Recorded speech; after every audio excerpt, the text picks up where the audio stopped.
The $315 trillion debt crisis. The story of the modern world is the story of debt, a story written not with ink, but with promises. Promises made by governments to their citizens, by banks to their clients, by corporations to their shareholders, by people to their future selves. And like all stories built on promises, the truth eventually demands payment. Right now, at this very moment, the world owes $315 trillion. $315 trillion. It's a number so large it barely registers as real. To put this in perspective, if you counted $1 every second, it would take you nearly 10 million years to reach $315 trillion. If you stacked $315 trillion in $100 bills, the pile would reach from Earth to the Moon and back, 27 times. This isn't just a number on a spreadsheet. This is the weight pressing down on every economy, every government, every family in the world.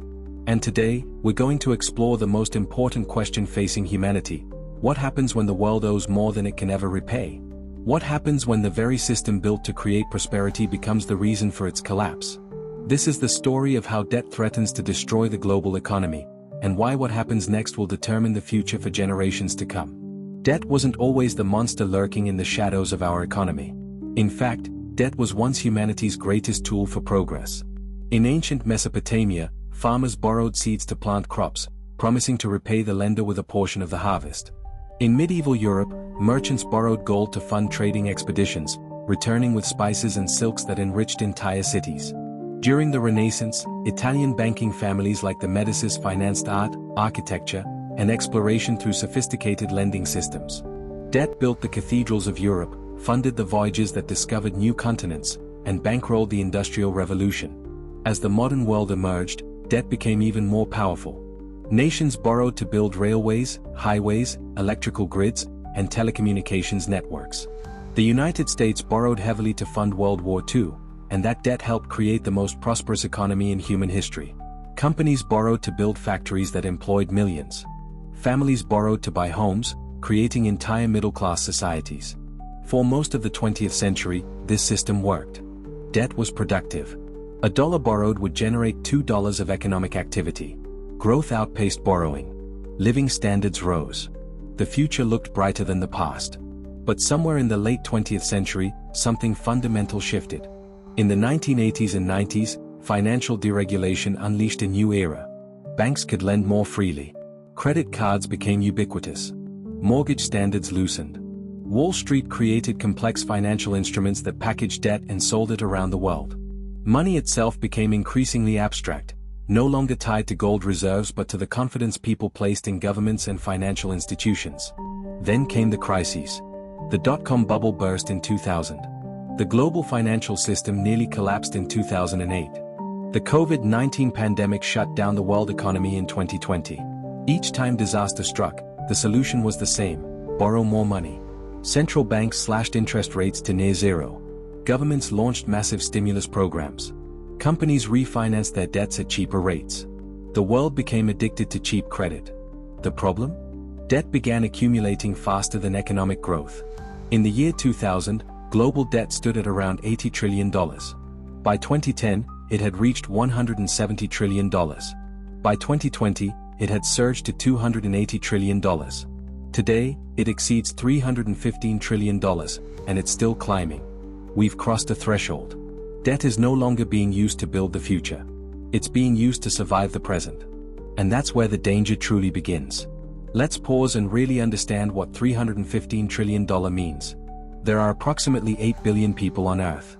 If we divided this debt equally among every man, woman, and child, each person would owe nearly $40,000. But here's the devastating reality: the entire global economy, the sum total of everything humanity produces in a year, is only about $110 trillion. Think about that. The world owes 3 times more than it makes in an entire year. Imagine a family earning $50,000 annually. Now imagine that family owes $150,000 in debt. They could manage if their income keeps growing, if they get raises, promotions, better opportunities. But what if their income stagnates? What if one parent loses their job? What if unexpected medical bills arrive? What if inflation makes everything more expensive? That family faces a crisis. And right now, that family is the entire world. Let's break down where this $315 trillion comes from. Government debt. nations owe approximately $90 trillion. The United States alone carries over $36 trillion in federal debt. Japan's government debt exceeds 260% of its entire economy. Many European nations struggle with debt levels above 100% of GDP. Developing countries in Africa, Latin America, and Asia face crushing external debt that consumes huge portions of their budgets. Corporate debt. Companies worldwide owe roughly $88 trillion. This includes everything from bonds issued by major corporations to loans taken by small businesses. Many companies borrowed heavily when interest rates were low, and now face refinancing that debt at much higher costs. Household debt. Individuals and families owe approximately $55 trillion globally. This includes mortgages, student loans, credit card debt, auto loans, and personal borrowing. In countries like the United States, Canada, Australia, and the United Kingdom, household debt has reached historic highs relative to income. Financial sector debt. Banks and financial institutions owe another $70 trillion, much of it interconnected in complex ways that can trigger cascading failures if one major institution falls. But the raw numbers only tell part of the story. The real danger emerges when we compare debt to the ability to repay. Economists measure this using the debt-to-GDP ratio, how much a country owes compared to how much it produces. In healthy economies, this ratio typically stays below 60%. Japan's ratio exceeds 260%. Greece faced economic catastrophe when its ratio crossed 180%. The United States, once considered the safest borrower in the world, now carries a ratio above 120% and rising. China, the world's second-largest economy, has seen its total debt soar to over 280% of GDP when you include government, corporate, and household debt combined. These aren't just statistics. They're warning signs. They're the financial equivalent of a doctor telling you your blood pressure is dangerously high, your cholesterol is through the roof, and you're at severe risk of a heart attack. The question isn't whether something will break, it's when, and how badly. So how exactly does $315 trillion in debt destroy economies? The answer lies in three interconnected engines of destruction, each feeding the others in a vicious cycle. The first engine is the interest rate time bomb. For nearly 15 years following the 2008 financial crisis, the world enjoyed historically low interest rates. The US Federal Reserve kept rates near zero. The European Central Bank went negative, actually charging banks to hold deposits. Japan had maintained near-zero rates for decades. This created an illusion of safety. Governments borrowed trillions at rates below 2%. Corporations issued bonds at 3% or 4%. Homeowners locked in mortgages at rates their grandparents would have considered impossible. Debt felt manageable because the cost of servicing it remained low. Then inflation struck. Supply chains broke during the pandemic. Governments had pumped trillions into economies. Russia's invasion of Ukraine sent energy and food prices soaring. By 2022, inflation in many countries reached levels not seen in 40 years. Central banks had no choice. They raised interest rates sharply. The US Federal Reserve increased rates from near zero to over 5% in less than 2 years, one of the fastest hiking cycles in history. Other central banks followed. Here's where the time bomb explodes. All that debt now costs much more to service. A government that borrowed $1 billion at 2% interest paid $20 million annually. That same government now refinancing at 5% pays $50 million, more than double. Multiply this across trillions of dollars in debt, and national budgets are being crushed by interest payments. The United States now spends over $1 trillion per year just on interest, more than it spends on defense, more than on Medicare. Some analysts predict interest costs could reach $1.7 trillion by 2030, consuming nearly a quarter of all federal revenue. Corporations face similar devastation. Companies that survived on cheap debt suddenly can't afford to refinance. Bankruptcy filings are rising. Commercial real estate, in particular, faces a crisis as property owners with adjustable-rate loans see their payments double or triple. Banks holding these loans face massive potential losses. Households feel the squeeze most directly. Adjustable-rate mortgages reset at higher rates, forcing families to choose between their home and other necessities. Credit card interest rates, already high, climb even further. Student loan payments resume after pandemic pauses. Car loans become unaffordable. The dream of homeownership slips further away as mortgage rates rise. The second engine of destruction is the growth sacrifice. Here's a truth that few people understand. Every dollar spent on debt is a dollar that can't be spent on growth. When a government spends 20% of its budget on interest payments, That's 20% that can't go to education, infrastructure, healthcare, or research. These are the investments that create future prosperity. When they're crowded out by debt servicing, economic growth slows. Look around the developed world. Roads and bridges are crumbling. School systems are underfunded. Scientific research budgets are stagnant. Why? Because governments are trapped in a debt spiral, where more and more money goes to paying off the past rather than building the future. Corporations follow the same pattern. A company burdened by high debt can't invest in new products, can't hire workers, can't expand operations. Instead, it cuts costs, lays off employees, and desperately tries to survive. This is how debt turns vibrant companies into zombies, technically alive but unable to grow. For households, the mechanism is even more direct. When families spend 30%, 40%, or even 50% of their income on debt payments, they can't spend that money on goods and services. Consumer spending, which drives most modern economies, weakens. Businesses see fewer customers. They cut workers. Those workers spend even less. The economy spirals downward. Economists call this the debt overhang effect. When debt becomes too large, it actively suppresses economic growth. Studies have shown that when government debt exceeds 90% of GDP, it typically reduces annual growth by the 1st of February percentage points. That might not sound like much, but over a decade, it's the difference between prosperity and stagnation. Over a generation, it's the difference between rising living standards and generational decline. The third engine of destruction is the confidence collapse. But perhaps the most dangerous engine of all is psychological. Debt, ultimately, is built on confidence. When people believe debts will be repaid, the system functions. When that confidence wavers, everything collapses. History is filled with examples. In 1929, a loss of confidence triggered bank runs that turned a recession into the Great Depression. In 2008, when confidence in mortgage-backed securities evaporated, credit markets froze and the global financial system nearly collapsed. In 2010, when investors lost faith in Greece's ability to repay its debts, yields on Greek bonds skyrocketed, forcing an international bailout that still haunts Europe today. The modern financial system is so interconnected that a crisis anywhere can spread everywhere. Banks in New York hold bonds from Tokyo. Pension funds in London invest in emerging markets. Insurance companies in Germany own US corporate debt. When one major player fails, panic spreads instantly through electronic markets. This creates what economists call contagion. A debt crisis in one country causes investors to pull money from similar countries. A bankruptcy in one sector spooks investors in related sectors. Fear feeds on itself, moving at the speed of light through fiber optic cables connecting global markets. And here's what makes the current situation so dangerous.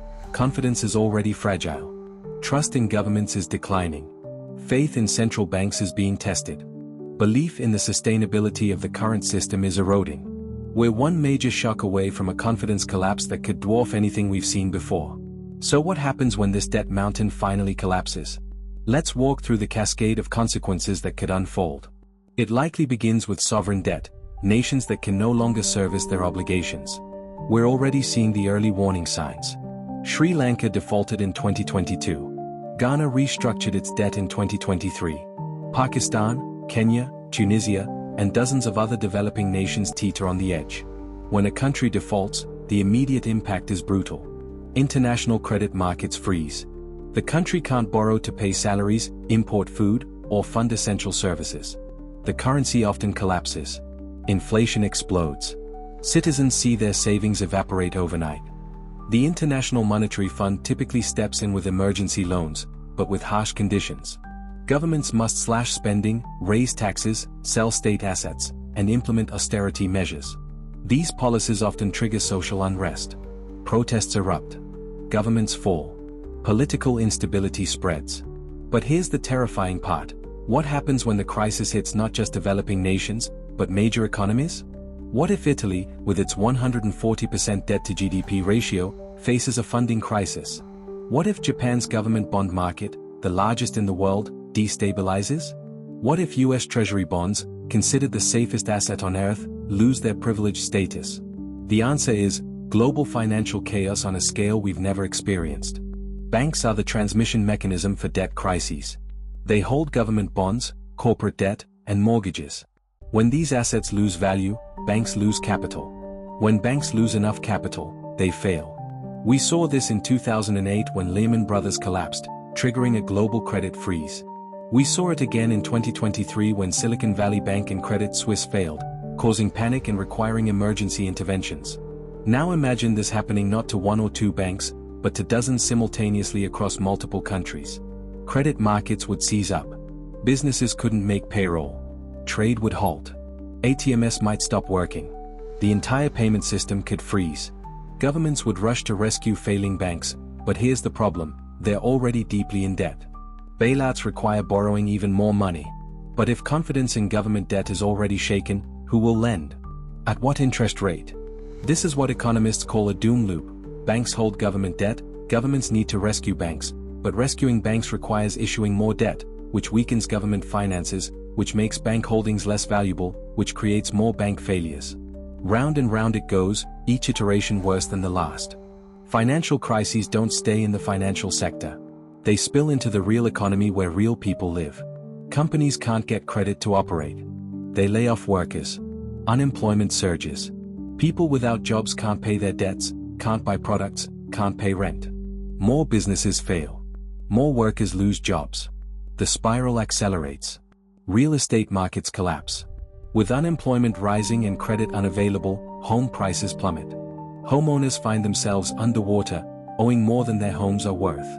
Foreclosures surge. Neighborhoods empty out. The housing wealth that formed the backbone of middle-class financial security evaporates. Retirement savings are decimated. Pension funds, heavily invested in stocks and bonds, see massive losses. 401k accounts that people spent decades building lose 40%, 50%, even 60% of their value. Millions of people planning to retire find they must work years longer, if they can find work at all. Government services collapse. With tax revenues plummeting and borrowing costs soaring, governments slash spending. Schools close.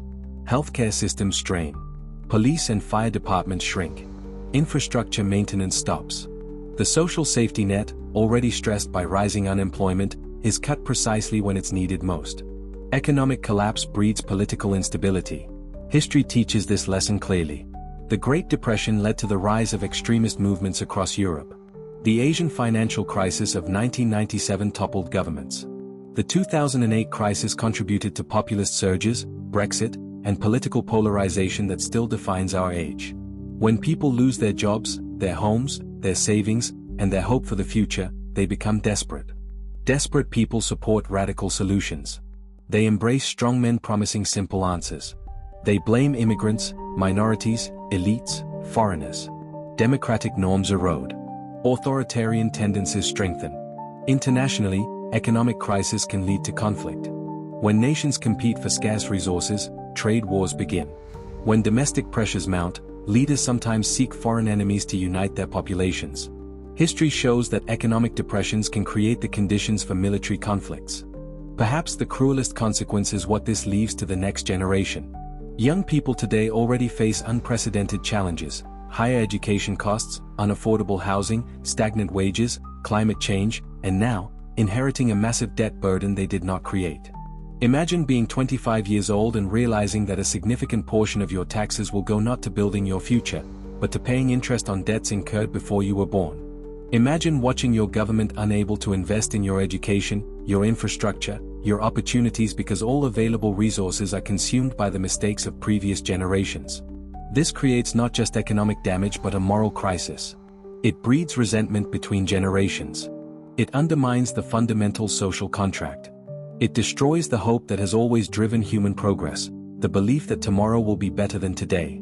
After painting such a dark picture, you might wonder, is there any hope? Is there a path forward? Can this crisis be averted? The answer is yes, but only if we act now, and only if we're willing to make difficult choices. First, governments must embrace fiscal discipline. This doesn't mean cruel austerity that throws societies into chaos. It means smart, targeted reforms. Governments must eliminate wasteful spending while protecting investments that generate long-term growth. This means cutting subsidies for dying industries while increasing funding for education, research, and infrastructure. It means reforming entitlement programs to make them sustainable without destroying the safety net. It means closing tax loopholes that benefit the wealthy while ensuring everyone pays their fair share. Examples exist. Canada faced a severe debt crisis in the 1990s and reformed its way to fiscal health. Sweden restructured its economy and banking system after a crisis and emerged stronger. These transformations required political courage, public consensus, and a willingness to endure short-term pain for long-term gain. The best way to manage debt is to grow your way out of it. If the economy expands faster than debt, the burden becomes manageable over time. This requires unleashing productivity growth through innovation. It means investing in education to create a skilled workforce. It means supporting research and development in transformative technologies like artificial intelligence, clean energy, biotechnology, and advanced manufacturing. It means removing regulatory barriers that prevent entrepreneurship while maintaining safeguards against reckless behavior. It also means massive infrastructure investment. Not just roads and bridges, but digital infrastructure, energy grids, water systems, the foundation on which future prosperity is built. Yes, this requires some borrowing, but productive investment that generates future returns is fundamentally different from borrowing to fund current consumption. For countries, corporations, and individuals already drowning in debt, restructuring may be necessary. This means negotiating with creditors to reduce principal, extend payment terms, or lower interest rates. History shows this can work. After World War II, many nations restructured their war debts. In 1953, Germany negotiated a 50% reduction in its debt, enabling its economic miracle. More recently, Argentina and Greece restructured their debts to avoid complete collapse. The international community needs better frameworks for orderly debt restructuring. Current processes are chaotic, punishing, and often make problems worse. We need mechanisms that allow struggling nations to restructure debt while maintaining essential services and social stability. For households, this means more accessible bankruptcy protections, debt counseling, and refinancing programs that give families a second chance rather than trapping them in perpetual debt servitude. Central banks face an incredibly difficult balancing act. They must control inflation without triggering a debt crisis. They must normalize interest rates without breaking the economy. This requires sophisticated, patient policymaking. It means gradual adjustments rather than shock therapy. It means clear communication to prevent market panics. It means coordinating internationally to prevent competitive devaluations and currency wars.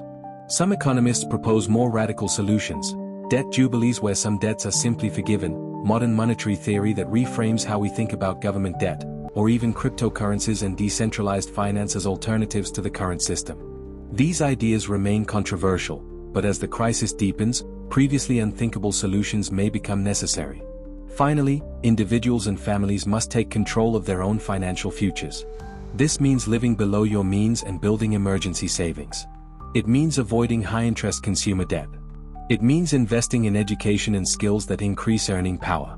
It means planning for retirement without assuming government systems will provide adequately.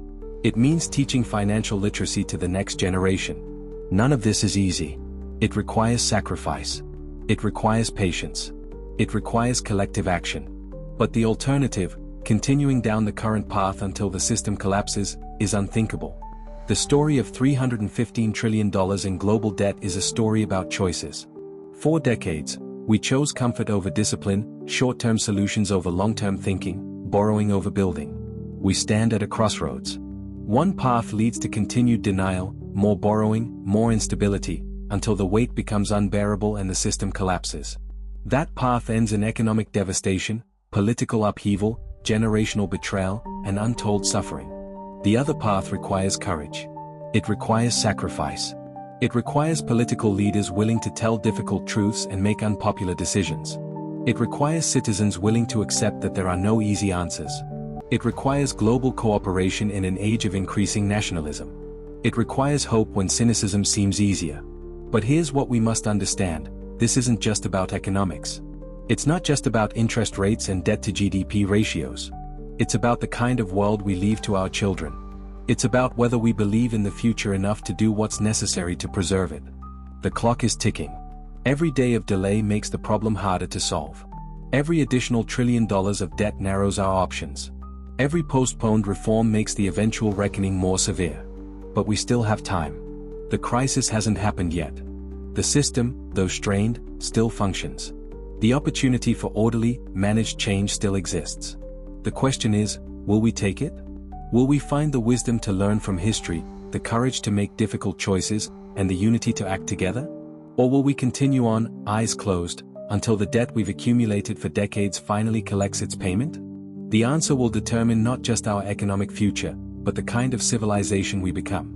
The story of $315 trillion in debt is still being written. And unlike the debts themselves, the ending is not yet determined. The choice is ours. The time is now. And the stakes could not be higher.